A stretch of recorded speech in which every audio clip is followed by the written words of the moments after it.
Memoirs of Sherlock Holmes by Sir Arthur Conan Doyle.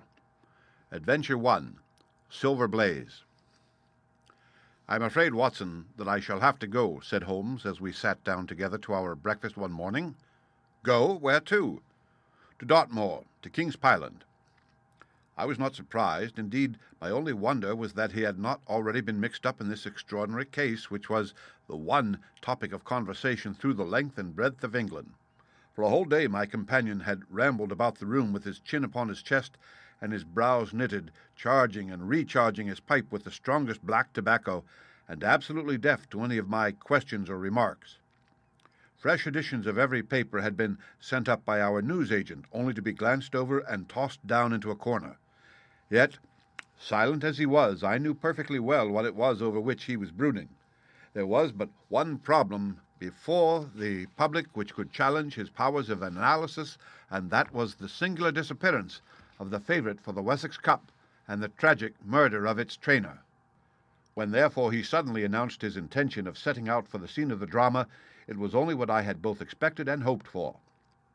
"I should be most happy to go down with you if I should not be in the way," said I. "My dear Watson, you would confer a great favour upon me by coming, and I think that your time will not be misspent, for there are points about the case which promise to make it an absolutely unique one. We have, I think, just time to catch our train at Paddington, and I will go further into the matter upon our journey. You would oblige me by bringing with you your very excellent field-glass." And so it happened that an hour or so later I found myself in the corner of a first-class carriage flying along en route for Exeter, while Sherlock Holmes, with his sharp, eager face framed in his ear-flapped travelling cap, dipped rapidly into the bundle of fresh papers which he had procured at Paddington. We had left Reading far behind us before he thrust the last one of them under the seat and offered me his cigar-case. "We are going well," said he, looking out the window and glancing at his watch. "Our rate at present is 53.5 miles an hour." "I have not observed the quarter-mile posts," said I. "Nor have I, but the telegraph posts upon this line are 60 yards apart, and the calculation is a simple one. I presume that you have looked into this matter of the murder of John Straker and the disappearance of Silver Blaze?" "I have seen what the Telegraph and the Chronicle have to say." "It is one of those cases where the art of the reasoner should be used rather for the sifting of details than for the acquiring of fresh evidence. The tragedy has been so uncommon, so complete, and of such personal importance to so many people, that we are suffering from a plethora of surmise, conjecture, and hypothesis. The difficulty is to detach the framework of fact, of absolute, undeniable fact, from the embellishments of theorists and reporters. Then, having established ourselves upon this sound basis, it is our duty to see what inferences may be drawn and what are the special points upon which the whole mystery turns. On Tuesday evening I received telegrams from both Colonel Ross, the owner of the horse, and from Inspector Gregory, who is looking after the case, inviting my cooperation." "Tuesday evening!" I exclaimed. "And this is Thursday morning. Why didn't you go down yesterday?" "Because I made a blunder, my dear Watson, which is, I am afraid, a more common occurrence than anyone would think who only knew me through your memoirs. The fact is that I could not believe it possible that the most celebrated, remarkable horse in England could not remain concealed, especially in so sparsely inhabited a place as the north of Dartmoor. From hour to hour yesterday I expected to hear that he had been found, and that his abductor was the murderer of John Straker. When, however, another morning had come, and I found that, beyond the arrest of young Fitzroy Simpson, nothing had been done, I felt that it was time for me to take action. Yet in some ways I feel that yesterday has not been wasted." "You have formed a theory, then?" "At least I have got a grip of the essential facts of the case. I shall enumerate them to you, for nothing clears up a case so much as stating it to another person, and I can hardly expect your cooperation if I do not show you the position from which we start." I lay back against the cushions, puffing at my cigar, while Holmes, leaning forward with his long, thin forefinger checking off the points upon the palm of his left hand, gave me a sketch of the events which had led to our journey. "Silver Blaze," said he, "is from the Somomi stock, and holds as brilliant a record as his famous ancestor. He is now in his 5th year, and has brought in turn each of the prizes of the turf to Colonel Ross, his fortunate owner. Up to the time of the catastrophe he was the first favourite for the Wessex Cup, the betting being 3-1 on him. He has always, however, been a prime favourite with the racing public, and has never yet disappointed them, so that even at those odds enormous sums of money have been laid upon him. It is obvious, therefore, that there were many people who had the strongest interest in preventing Silver Blaze from being there at the fall of the flag next Tuesday. The fact was, of course, appreciated at King's Pyland, where the Colonel's training stable is situated. Every precaution was taken to guard the favourite. The trainer, John Straker, is a retired jockey who rode in Colonel Ross's colours before he became too heavy for the weighing chair. He has served the Colonel for 5 years as jockey and for 7 as trainer, and has always shown himself to be a zealous and honest servant. Under him were 3 lads, for the establishment was a small one, containing only 4 horses in all. One of these lads sat up each night in the stable while the others slept in the loft. All 3 bore excellent characters. John Straker, who is a married man, lived in a small villa about 200 yards from the stables. He has no children, keeps 1 maidservant, and is comfortably off. The country road is very lonely, but about half a mile to the north there is a small cluster of villas which have been built by a Tavistock contractor for the use of invalids and others who may wish to enjoy the pure Dartmoor air. Tavistock itself lies 2 miles to the west, while across the moor, also about 2 miles distant, is the larger training establishment of Mapleton, which belongs to Lord Backwater and is managed by Silas Brown. In every other direction the moor is a complete wilderness, inhabited only by a few roaming gypsies. Such was the general situation last Monday night when the catastrophe occurred. On that evening the horses had been exercised and watered as usual, and the stables were locked up at 9 o'clock. 2 of the lads walked up to the trainer's house, where they had supper in the kitchen, while the third, Ned Hunter, remained on guard. At a few minutes after 9, the maid, Edith Baxter, carried down to the stables his supper, which consisted of a dish of curried mutton. She took no liquid, as there was a water cup in the stables, and it was the rule that the lad on duty should drink nothing else. The maid carried a lantern with her, as it was very dark, and the path ran across the open moor. Edith Baxter was within 30 yards of the stables when a man appeared out of the darkness and called to her to stop. As he stepped into the circle of yellow light thrown by the lantern, she saw that he was a person of gentlemanly bearing, dressed in a grey suit of tweeds with a cloth cap. He wore gaiters and carried a heavy stick with a knob to it. She was most impressed, however, by the extreme pallor of his face and by the nervousness of his manner. His age, she thought, would be rather over 30 than under it. "Can you tell me where I am?" he asked. "I had almost made up my mind to sleep on the moor when I saw the light of your lantern." "You are close to the King's Pyland training stables," said she. "Oh, indeed! What a stroke of luck!" he cried. "I understand that a stable boy sleeps there alone every night. Perhaps that is his supper which you are carrying to him. Now, I am sure that you would not be too proud to earn the price of a new dress, would you?" He took a piece of white paper folded up out of his waistcoat pocket. "See that the boy has this tonight, and you shall have the prettiest frock that money can buy." She was frightened by the earnestness of his manner, and ran past him to the window through which she was accustomed to hand the meals. It was already opened, and Hunter was seated at the small table inside. She had begun to tell him of what had happened when the stranger came up again. "Good evening," said he, looking through the window. "I wanted to have a word with you." The girl has sworn that, as he spoke, she noticed the corner of the little paper packet protruding from his closed hand. "What business have you here?" asked the lad. "It's business that may put something into your pocket," said the other. "You've 2 horses in for the Wessex Cup, Silver Blaze and Bayard. Let me have the straight tip, and you won't be a loser. Is it a fact that at the weights Bayard could give the other 100 yards in 5 furlongs, and that the stable have put their money on him?" "So, you're one of those damned touts," cried the lad. "I'll show you how we serve them in King's Pyland." He sprang up and rushed across the stable to unloose the dog. The girl fled away to the house, but as she ran she looked back and saw that the stranger was leaning through the window. A minute later, however, when Hunter rushed out with the hound, he was gone, and though he ran all around the buildings, he failed to find any trace of him. "One moment," I asked. "Did the stable boy, when he ran out with the dog, leave the door unlocked behind him?" "Excellent, Watson, excellent," murmured my companion. "The importance of the point struck me so forcibly that I sent a special wire to Dartmoor yesterday to clear the matter up. The boy locked the door before he left it. The window, I may add, was not large enough for a man to get through." Hunter waited until his fellow grooms had returned, when he sent a message to the trainer and told him what had occurred. Straker was excited at hearing the account, although he does not seem to have quite realized its true significance. It left him, however, vaguely uneasy, and Mrs. Straker, waking at 1 in the morning, found that he was dressing. In reply to her inquiries, he said that he could not sleep on account of his anxiety about the horses, and that he intended to walk down to the stables to see that all was well. She begged him to remain at home, as she could hear the rain pattering against the window, but in spite of her entreaties he pulled on his large mackintosh and left the house. Mrs. Straker awoke at 7 in the morning to find that her husband had not yet returned. She dressed herself hastily, called the maid, and set off for the stables. The door was open. Inside, huddled together upon a chair, Hunter was sunk in a state of absolute stupor. The favourite's stall was empty, and there were no signs of his trainer. The two lads who slept in the chaff-cutting loft above the harness rooms were quickly aroused. They had heard nothing during the night, for they are both sound sleepers. Hunter was obviously under the influence of some powerful drug, and as no sense could be got out of him, he was left to sleep it off while the two lads and the two women ran out in search of the absentees.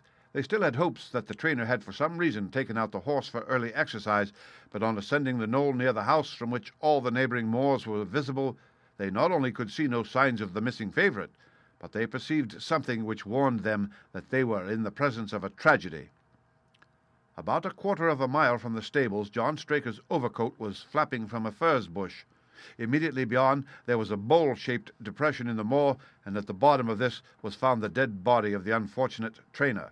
His head had been shattered by a savage blow from some heavy weapon, and he was wounded on the thigh, where there was a long, clean cut, inflicted evidently by some very sharp instrument. It was clear, however, that Straker had defended himself vigorously against his assailants, for in his right hand he held a small knife which was clotted with blood up to the handle, while in his left he clasped a red and black silk cravat, which was recognized by the maid as having been worn on the preceding evening by the stranger who had visited the stables. Hunter, on recovering from his stupor, was also quite positive as to the ownership of the cravat. He was equally certain that the same stranger had, while standing at the window, drugged his curried mutton and so deprived the stables of their watchman. As to the missing horse, there were abundant proofs in the mud which lay at the bottom of the fatal hollow that he had been there at the time of the struggle. But from that morning he has disappeared, and although a large reward has been offered and all the gypsies of Dartmoor are on the alert, no news has come of him. Finally, an analysis has shown that the remains of his supper left by the stable lad contained an appreciable quantity of powdered opium, while the people at the house partook of the same dish on the same night without any ill effect. Those are the main facts of the case, stripped of all surmise and stated as baldly as possible. I shall now recapitulate what the police have done in the matter. Inspector Gregory, to whom the case has been committed, is an extremely competent officer. Were he but gifted with imagination, he might rise to great heights in his profession.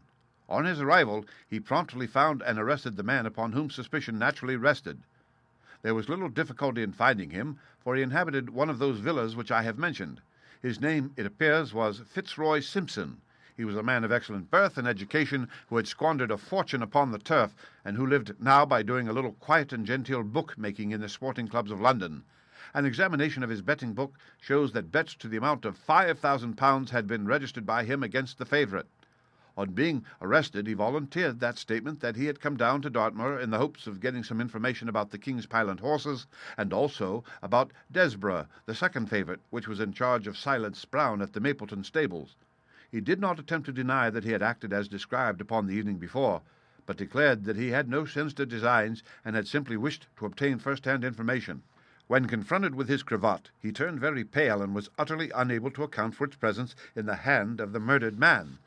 His wet clothing showed that he had been out in the storm of the night before, and his stick, which was a Penang lawyer weighted with lead, was just a weapon as might, by repeated blows, have inflicted the terrible injuries to which the trainer had succumbed. On the other hand, there was no wound upon his person, while the state of Straker's knife would show that one, at least, of his assailants must bear his mark upon him. There you have it all in a nutshell, Watson, and if you can give me any light, I shall be infinitely obliged to you.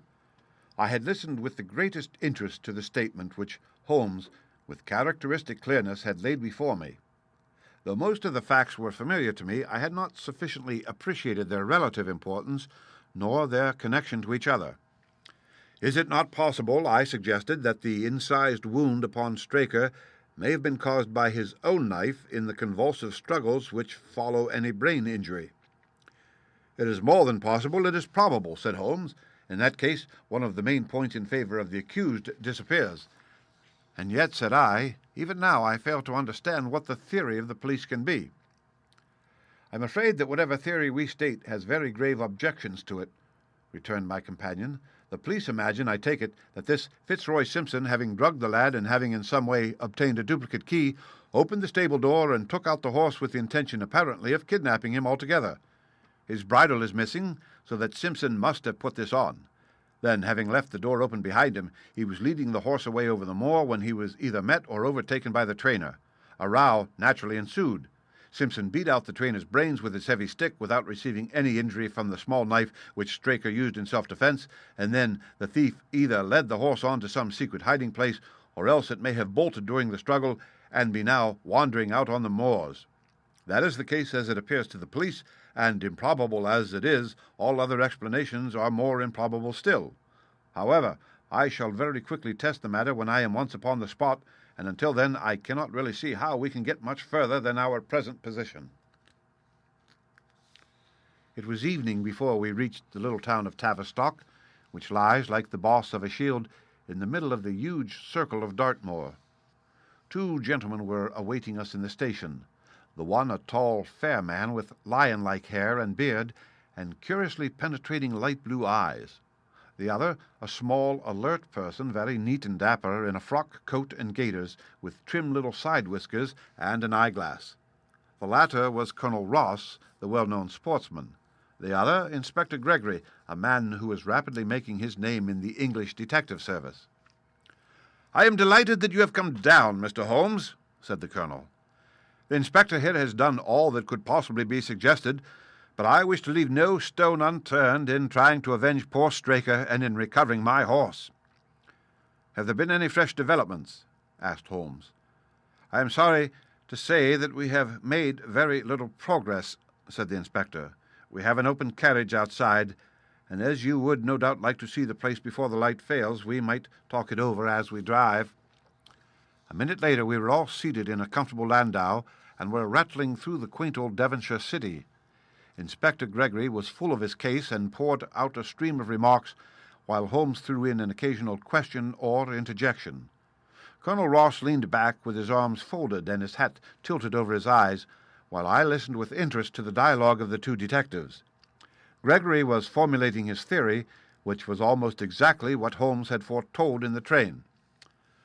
"The net is drawn pretty close round Fitzroy Simpson," he remarked, "and I believe myself that he is our man. At the same time, I recognize that the evidence is purely circumstantial and that some new development may upset it. How about Straker's knife? We have quite come to the conclusion that he wounded himself in his fall. My friend Dr. Watson made that suggestion to me as we came down. If so, it would tell against this man Simpson. Undoubtedly. He has neither a knife nor any sign of a wound. The evidence against him is certainly very strong. He had a great interest in the disappearance of the favourite. He lies under suspicion of having poisoned the stable boy. He was undoubtedly out in the storm. He was armed with a heavy stick, and his cravat was found in the dead man's hand. I really think we have enough to go before a jury." Holmes shook his head. "A clever counsel would tear it all to rags," said he. "Why should he take the horse out of the stable? If he wished to injure it, why could he not do it there? Has a duplicate key been found in his possession? What chemist sold him the powdered opium? Above all, where could he, a stranger to the district, hide a horse, and such a horse as this? What is his own explanation as to the paper which he wished the maid to give to the stable boy?" "He says that it was a 10-pound note. One was found in his purse, but your other difficulties are not so formidable as they seem. He is not a stranger to the district. He has twice lodged at Tavistock in the summer. The opium was probably brought from London. The key, having served its purpose, would be hurled away. The horse may be at the bottom of one of the pits or old mines upon the moor." "What does he say about the cravat?" "He acknowledges that it is his and declares that he had lost it. But a new element has been introduced into the case which may account for his leading the horse from the stable." Holmes pricked up his ears. "We have found traces which show that a party of gypsies encamped on Monday night within a mile of the spot where the murder took place. On Tuesday they were gone. Now, presuming that there was some understanding between Simpson and these gypsies, might he not have been leading the horse to them when he was overtaken, and may they not have him now?" "It is certainly possible." The moor is being scoured for these gypsies. I have also examined every stable and outhouse in Tavistock, and for a radius of 10 miles. There is another training stable quite close, I understand. Yes, and that is a factor which we must certainly not neglect. As Desborough, their horse, was second in the betting, they had an interest in the disappearance of the favourite. Silas Brown, the trainer, is known to have had large bets upon the event, and he was no friend to poor Straker. We have, however, examined the stables, and there is nothing to connect him with the affair. And nothing to connect this man Simpson with the interests of the Mapleton stables? Nothing at all. Holmes leaned back in the carriage, and the conversation ceased. A few minutes later our driver pulled up in a neat little red-brick villa with overhanging eaves which stood by the road. Some distance off, across a paddock, lay a long, grey, tiled-out building. In every other direction the low curves of the moor, bronze-coloured from the fading ferns, stretched away to the skyline, broken only by the steeples of Tavistock and by a cluster of houses away to the westward which marked the Mapleton stables. We all sprang out, with the exception of Holmes, who continued to lean back with his eyes fixed upon the sky in front of him, entirely absorbed in his own thoughts. It was only when I touched his arm that he roused himself with a violent start and stepped out of the carriage. "Excuse me," said he, turning to Colonel Ross, who had looked at him in some surprise. "I was daydreaming." There was a gleam in his eyes and a suppressed excitement in his manner which convinced me, used as I was to his ways, that his hand was upon a clue, though I could not imagine where he had found it. "Perhaps you would prefer at once to go on to the scene of the crime, Mr. Holmes?"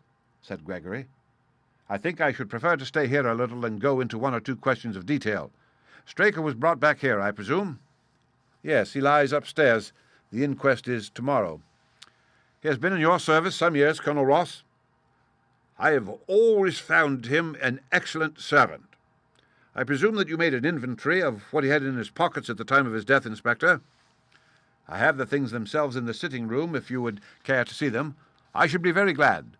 We all filed into the front room and sat round the central table while the inspector unlocked a square tin box and laid a small heap of things before us. There was a box of vestas, 2 inches of tallow candle, an D.P. briar-root pipe, a pouch of sealskin with half an ounce of long-cut Cavendish, a silver watch with a gold chain, 5 sovereigns in gold, an aluminum pencil case, a few papers, and an ivory-handled knife with a very delicate, inflexible blade marked Weiss and Company, London. "This is a singular knife," said Holmes, lifting it up and examining it minutely. "I presume, as I see bloodstains upon it, that it is the one which was found in the dead man's grasp. Watson, this knife is surely in your line?" "It is what we call a cataract knife," said I. "I thought so. A very delicate blade devised for very delicate work. A strange thing for a man to carry with him upon a rough expedition, especially as it would not shut in his pocket." "The tip was guarded by a disc of cork, which we found beside his body," said the inspector. "His wife tells us that the knife had lain upon the dressing-table, and that he had picked it up as he left the room. It was a poor weapon, but perhaps the best that he could lay his hands on at the moment." "Very possible. How about these papers?" 3 of them are receipted hay dealers' accounts. One of them is a letter of instructions from Colonel Ross. The other is a milliner's account for £37.15 made out by Madame Lesure of Bond Street to William Derbyshire. Mrs. Straker tells us that Derbyshire was a friend of her husband's, and that occasionally his letters were addressed here. "Madame Derbyshire has somewhat expensive tastes," remarked Holmes, glancing down the account. 22 guineas is rather heavy for a single costume. However, there appears to be nothing more to learn, and we may now go down to the scene of the crime. As we emerged from the sitting-room, a woman who had been waiting in the passage took a step forward and laid her hand upon the inspector's sleeve. Her face was haggard and thin and eager, stamped with the print of a recent horror. "Have you got them? Have you found them?" she panted. "No, Mrs. Straker, but Mr. Holmes here has come from London to help us, and we shall do all that is possible." "Surely I met you in Plymouth at a garden party some little time ago, Mrs. Straker," said Holmes. "No, sir, you are mistaken." "Dear me, why, I could have sworn to it. You wore a costume of dove-coloured silk with ostrich-feathered trimming." "I never had such a dress, sir." answered the lady. "Ah, that quite settles it," said Holmes, and with an apology he followed the inspector outside. A short walk across the moor took us to the hollow in which the body had been found. At the brink of it was the furze bush upon which the coat had been hung. "There was no wind that night, I understand," said Holmes. "None, but very heavy rain. In that case the overcoat was not blown against the furze bush, but placed there?" "Yes, it was laid across the bush. You fill me with interest. I perceive that the ground has been trampled up a good deal. No doubt many feet have been here since Monday night." "A piece of matting has been laid here at the side, and we have all stood upon that." "Excellent. In this bag I have one of the boots which Straker wore, one of Fitzroy Simpson's shoes, and a cast horseshoe of Silver Blaze." "My dear Inspector, you surpass yourself." Holmes took the bag, and descending into the hollow, he pushed the matting into a more central position. Then, stretching himself upon his face and leaning his chin upon his hands, he made a careful study of the trampled mud in front of him. "Hello!" said he suddenly. "What's this?" It was a wax vesta, half burned, which was so coated with mud that it looked at first like a little chip of wood. "I cannot think how I came to overlook it," said the inspector, with an expression of annoyance. "It was invisible, buried in the mud. I only saw it because I was looking for it." "What? You expected to find it? I thought it not unlikely." He took the boots from the bag and compared the impressions of each of them with marks upon the ground. Then he clambered up to the rim of the hollow and crawled about among the ferns and bushes. "I am afraid there are no more tracks," said the inspector. "I have examined the ground very carefully for 100 yards in each direction." "Indeed," said Holmes, rising. "I shall not have the impertinence to do it again after what you say, but I should like to take a little walk over the moor before it grows dark, that I may know my ground tomorrow, and I think that I shall put this horseshoe into my pocket for luck." Colonel Ross, who had shown some signs of impatience at my companion's quiet and systematic method of work, glanced at his watch. "I wish you would come back with me, Inspector," said he. "There are several points in which I should like your advice, and especially as to whether we do not owe it to the public to remove our horse's name from the entries for the cup." "Certainly not," cried Holmes with decision. "I shall let the name stand." The colonel bowed. "I am very glad to have had your opinion, sir," said he. "You will find us at poor Straker's house when you have finished your walk, and we can drive together into Tavistock." He turned back with the inspector while Holmes and I walked slowly across the moor. The sun was beginning to sink behind the stables of Mapleton, and the long sloping plain in front of us was tinged with gold, deepening into rich, ruddy browns where the faded ferns and brambles caught the evening light. But the glories of the landscape were all wasted upon my companion, who was sunk in the deepest thought. "It's this way, Watson," said he at last. "We may leave the question of who killed John Straker for the instant, and confine ourselves to finding out what has become of the horse. Now, supposing that he broke away during or after the tragedy, where could he have gone to? A horse is a very gregarious creature. If left to himself, his instincts would have been either to return to King's Pyland or go over to Mapleton. Why should he run wild upon the moor? He would surely have been seen by now, and why should gypsies kidnap him? These people always clear out when they hear of trouble, for they do not wish to be pestered by the police. They could not hope to sell such a horse. They would run a great risk and gain nothing by taking him. Surely that is clear." "Where is he, then?" "I have already said that he must have gone to King's Pyland or to Mapleton. He is not at King's Pyland, therefore he is at Mapleton. Let us take that as a working hypothesis and see what it leads us to. This part of the moor, as the inspector remarked, is very hard and dry, but it falls away towards Mapleton, and as you can see from here that there is a long hollow over yonder which must have been very wet on Monday night. If our supposition is correct, then the horse must have crossed that, and there is the point where we should look for his tracks." We had been walking briskly during this conversation, and a few more minutes brought us to the hollow in question. At Holmes' request, I walked down the bank to the right and he to the left, but I had not taken 50 paces before I heard him give a shout and saw him waving his hand to me. The track of a horse was plainly outlined in the soft earth in front of him, and the shoe which he took from his pocket exactly fitted the impression. "See the value of imagination," said Holmes. "It is the one quality which Gregory lacks. We imagined what might have happened, acted upon the supposition, and find ourselves justified. Let us proceed." We crossed the marshy bottom and passed over a quarter of a mile of dry, hard turf. Again the ground sloped, and again we came on the tracks. Then we lost them for half a mile, but only to pick them up once more quite close to Mapleton. It was Holmes who saw them first, and he stood pointing with a look of triumph upon his face. A man's track was visible beside the horse's. "The horse was alone before," I cried. "Quite so. It was alone before. Hullo, what is this?" The double track turned sharp off and took the direction of King's Pyland. Holmes whistled, and we both followed along after it. His eyes were on the trail, but I happened to look a little to one side and saw to my surprise the same tracks coming back again in the opposite direction. "One for you, Watson," said Holmes when I pointed it out. "You have saved us a long walk, which would have brought us back on our own traces. Let us follow the return track." We had not to go far. It ended at the paving of asphalt which led up to the gates of Mapleton stables. As we approached, a groom ran out from them. "We don't want any loiterers about here," said he. "I only wish to ask a question," said Holmes, with his finger and thumb in his waistcoat pocket.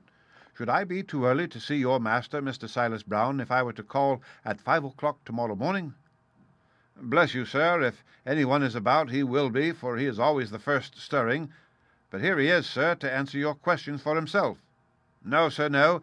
It is as much as my place is worth to let him see me touch your money afterwards, if you like." As Sherlock Holmes replaced the half-crown which he had drawn from his pocket, a fierce-looking elderly man strode out from the gate with a hunting crop swinging in his hand. "What's this, Dawson?" he cried. "No gossiping. Go about your business. And you, what the devil do you want here?" 10 minutes' talk with you, my good sir," said Holmes in the sweetest of voices. "I've no time to talk to every gadabout. We want no stranger here. Be off, or you may find a dog at your heels." Holmes leaned forward and whispered something in the trainer's ear. He started violently and flushed to the temples. "It's a lie," he shouted, "an infernal lie." "Very good. Shall we argue about it here in public, or talk it over in your parlour?" "Oh, come in if you wish to." Holmes smiled. "I shall not keep you more than a few minutes, Watson," said he. "Now, Mr. Brown, I am quite at your disposal." It was 20 minutes, and the reds had all faded into greys before Holmes and the trainer reappeared. Never have I seen such a change as had been brought about in Silas Brown in that short time. His face was ashy pale, beads of perspiration shone upon his brow, and his hands shook until the hunting crop wagged like a branch in the wind. His bullying, overbearing manner was all gone too, and he cringed along at my companion's side like a dog with its master. "Your instructions will be done. It shall all be done," said he. "There must be no mistake," said Holmes, looking round at him. The other winced as he read the menace in his eyes. "Oh, no, there shall be no mistake. It shall be there. Should I change it first or not?" Holmes thought a little, and then burst out laughing. "No, don't," said he. "I shall write to you about it. No tricks now, or... Oh, you can trust me. You can trust me." "Yes, I think I can. Well, you shall hear from me tomorrow." He turned upon his heel, disregarding the trembling hand which the other held out to him, and we set off for King's Pyland. "A more perfect compounder of the bully, coward, and sneak than Master Silas Brown I have seldom met with," remarked Holmes as we trudged along together. "He has the horse, then?" "He tried to bluster out of it, but I described to him so exactly what his actions had been upon that morning that he is convinced that I was watching him. Of course, you observed the peculiarly square toes in the impressions, and that his own boots exactly corresponded to them. Again, of course, no subordinate would have dared to do such a thing. I described to him how, when according to his custom he was the first down, he perceived a strange horse wandering over the moor, how he went out to it, and his astonishment at recognizing from the white forehead which has given the favourite its name, that chance had put in his power the only horse which could beat the one upon which he had put his money. Then I described how his first impulse had been to lead him back to King's Pyland, and how the devil had shown him how he could ride the horse until the race was over, and how he had led it back and concealed it at Mapleton. When I told him every detail, he gave it up and thought only of saving his own skin. But his stables had been searched. Oh, an old horse-faker like him has many a dodge." "But are you not afraid to leave the horse in his power now, since he has every interest in injuring it?" "My dear fellow, he will guard it as the apple of his eye. He knows that his only hope of mercy is to produce it safe." Colonel Ross did not impress me as a man who would be likely to show such mercy in any case. The matter does not rest with Colonel Ross. I follow my own methods and tell as much or as little as I choose. That is the advantage of being unofficial. I don't know whether you observed it, Watson, but the Colonel's manner has been just a trifle cavalier to me. I am inclined now to have a little amusement at his expense. Say nothing to him about the horse." "Certainly not, without your permission." "And of course this is all quite a minor point compared to the question of who killed John Straker." "And you will devote yourself to that?" "On the contrary, we both go back to London by the night train." I was thunderstruck by my friend's words. We had only been a few hours in Devonshire, and that he should give up an investigation which he had begun so brilliantly was quite incomprehensible to me. Not a word more could I draw from him until we were back at the trainer's house.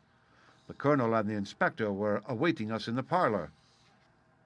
"My friend and I returned to town by the night express," said Holmes. "We have had a charming little breath of your beautiful Dartmoor air." The inspector opened his eyes, and the Colonel's lip curled in a sneer. "So you despair of arresting the murderer of poor Straker?" said he. Holmes shrugged his shoulders. "There are certainly grave difficulties in the way," said he. "I have every hope, however, that your horse will start upon Tuesday, and I beg that you will have your jockey in readiness. Might I ask for a photograph of Mr. John Straker?"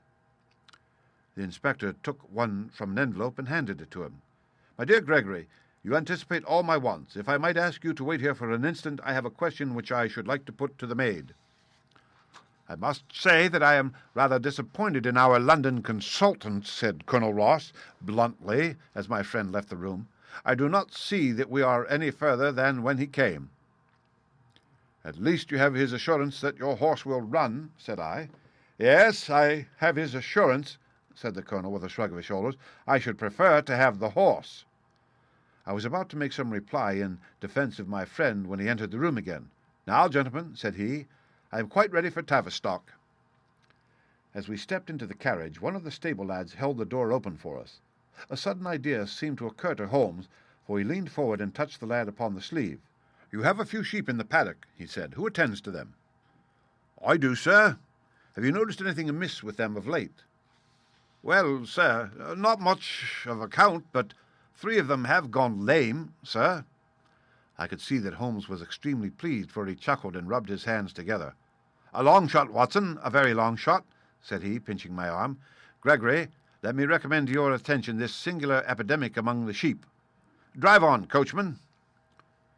Colonel Ross still wore an expression which showed the poor opinion which he had formed of my companion's ability, but I saw by the inspector's face that his intention had been keenly aroused. "You consider that to be important?" he asked. "Exceedingly so."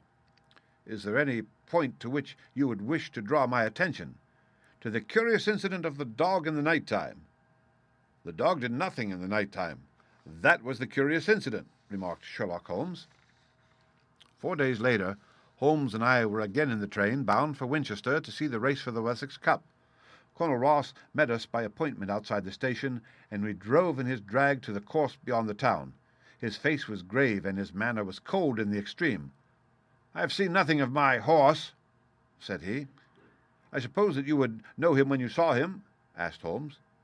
The Colonel was very angry. "I have been on the turf for 20 years, and never was asked such a question as that before," said he. "A child would know Silver Blaze, with his white forehead and his mottled off foreleg." "How is the betting?" "Well, that is the curious part of it. You could have got 15 to 1 yesterday, but the price has become shorter and shorter until you can hardly get 3 to 1 now." Said Holmes. "Somebody knows something, that is clear." As the drag drew up in the enclosure near the grandstand, I glanced at the card to see the entries. Wessex plate, 50 sovereigns each, with 1,000 sovereigns added for 4 and 5-year-olds. Second, £300. Third, £200. New course, 1 mile and 5 furlongs. Mr. Heath Newton's The Negro. Red cap, cinnamon jacket. Colonel Wardlaw's pugilist, pink cap, blue and black jacket. Lord Backwater's Desborough, yellow cap and sleeves. Colonel Ross's Silver Blaze, black cap, red jacket. Duke of Balmoral's Iris, yellow and black stripes. Lord Singleford's Rasper, purple cap, black sleeves. "We scratched our other one and put all our hopes on your word," said the Colonel. Why, what is that? Silver Blaze favourite? 5-4 against Silver Blaze, roared the ring. 5-4 against Silver Blaze. 5-15 against Desborough. 5-4 on the field. There are the numbers up, I cried. They are all 6 there. All 6 there? Then my horse is running, cried the colonel in great agitation. But I don't see him. My colours have not passed. Only 5 have passed. This must be he. As I spoke, a powerful bay horse swept out from the weighing enclosure and cantered past us, bearing on its back the well-known black and red of the colonel. That's not my horse, cried the owner. That beast has not a white hair upon its body. What is this that you have done, Mr. Holmes? Well, well, let us see how he gets on, said my friend imperturbably. For a few minutes he gazed through my field-glass. Capital! Ah, excellent start, he cried suddenly. There they are, coming round the curve. From our drag we had a superb view as they came up the straight. The 6 horses were so close together that a carpet could have covered them, but halfway up the yellow of the Mapleton stable showed to the front. Before they reached us, however, Desborough's bolt was shot, and the colonel's horse, coming away with a rush, passed the post a good 6 lengths before its rival, the Duke of Balmoral's Iris, making a bad third. It's my race, anyhow, gasped the colonel, passing his hand over his eyes. I confess that I can make neither head nor tail of it. Don't you think that you have kept up your mystery long enough, Mr. Holmes? Certainly, Colonel. You shall know everything. Let's all go round and have a look at the horse together. Here he is, he continued, as we made our way into the weighing enclosure, where only owners and their friends find admittance. You have only to wash his face and his legs in spirits of wine, and you will find that he is the same old Silver Blaze as ever. You take my breath away. I found him in the hands of a faker, and took the liberty of running him just as he was sent over. My dear sir, you have done wonders. The horse looks very fit and well. It never went better in its life. I owe you 1,000 apologies for having doubted your ability. You have done me a great service by recovering my horse. You would do me a greater still if you could lay your hands on the murderer of John Straker. I have done so, said Holmes quietly. The colonel and I stared at him in amazement. You've got him? Where is he, then? He is here. Here? Where? In my company at the present moment. The colonel flushed angrily. I quite recognize that I am under obligations to you, Mr. Holmes, said he, but I must regard what you have just said as either a very bad joke or an insult. Sherlock Holmes laughed. I assure you that I have not associated you with the crime, Colonel, said he. The real murderer is standing immediately behind you. He stepped past and laid his hand upon the glossy neck of the thoroughbred. The horse? Cried both the colonel and myself. Yes, the horse, and it may lessen his guilt if I say that it was done in self-defence, and that John Straker was a man who was entirely unworthy of your confidence. But there goes the bell, and as I stand to win a little on this next race, I shall defer a lengthy explanation until a more fitting time. We had the corner of a Pullman car to ourselves that evening as we whirled back to London, and I fancy that the journey was a short one to Colonel Ross as well as to myself, as we listened to our companion's narrative of the events which had occurred at the Dartmoor training stables upon the Monday night, and the means by which he had unravelled them. I confess, said he, that any theories which I had formed from the newspaper reports were entirely erroneous, and yet there were indications there, had they not been overlaid by other details, which concealed their true import. I went to Devonshire with the conviction that Fitzroy Simpson was the true culprit, although, of course, I saw that the evidence against him was by no means complete. It was while I was in the carriage, just as we reached the trainer's house, that the immense significance of the curried mutton occurred to me. You may remember that I was distrait, and remained sitting after you had all alighted. I was marvelling in my own mind how I could possibly have overlooked so obvious a clue. I confess, said the colonel, that even now I cannot see how it helps us. It was the first link in my chain of reasoning. Powdered opium is by no means tasteless. The flavour is not disagreeable, but it is perceptible. Were it mixed with any ordinary dish, the eater would undoubtedly detect it, and would probably eat no more. A curry was exactly the medium which would disguise this taste. By no possible supposition could this stranger, Fitzroy Simpson, have caused curry to be served in the trainer's family that night, and it is surely too monstrous a coincidence to suppose that he happened to come along with powdered opium upon the very night when a dish happened to be served which would disguise the flavour. That is unthinkable.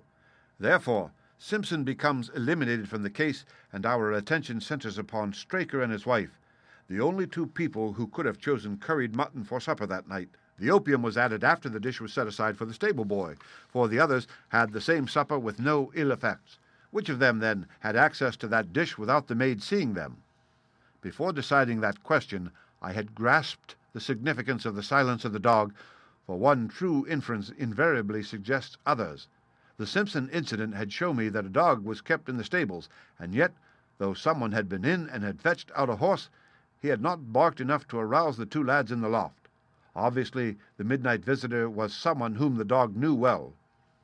I was already convinced, or almost convinced, that John Straker went down to the stables in the dead of the night and took out Silver Blaze.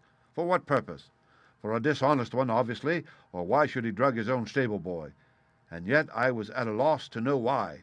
There have been cases before now where trainers have made sure of great sums of money by laying against their own horses through agents and then preventing them from winning by fraud. Sometimes it is a pulling jockey. Sometimes it is some surer and subtler means. What was it here? I hoped that the contents of his pockets might help me to form a conclusion, and they did so.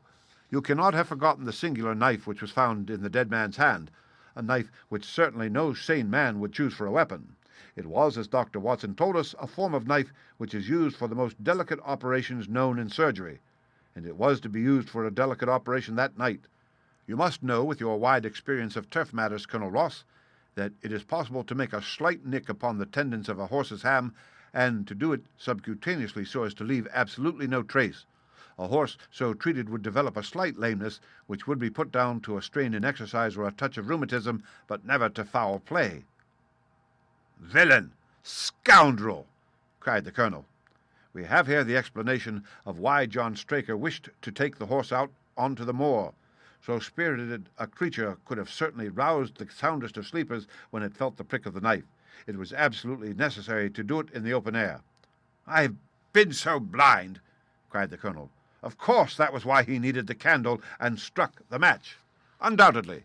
But in examining his belongings, I was fortunate enough to discover not only the method of the crime, but even its motives. As a man of the world, Colonel, you know that men do not carry other people's bills about in their pockets. We have most of us quite enough to do to settle our own. I at once concluded that Straker was leading a double life and keeping a second establishment. The nature of the bill showed that there was a lady in this case, and one who had expensive tastes. Liberal as you are with your servants, one can hardly expect that they can buy 20-guinea walking dresses for their ladies. I questioned Mrs. Straker as to the dress without her knowing it, and having satisfied myself that it had never reached her, I made a note of the milliner's address, and felt that by calling there with Straker's photograph I could easily dispose of the mythical Derbyshire. From that time on all was plain. Straker had led out the horse to a hollow where his light would be invisible.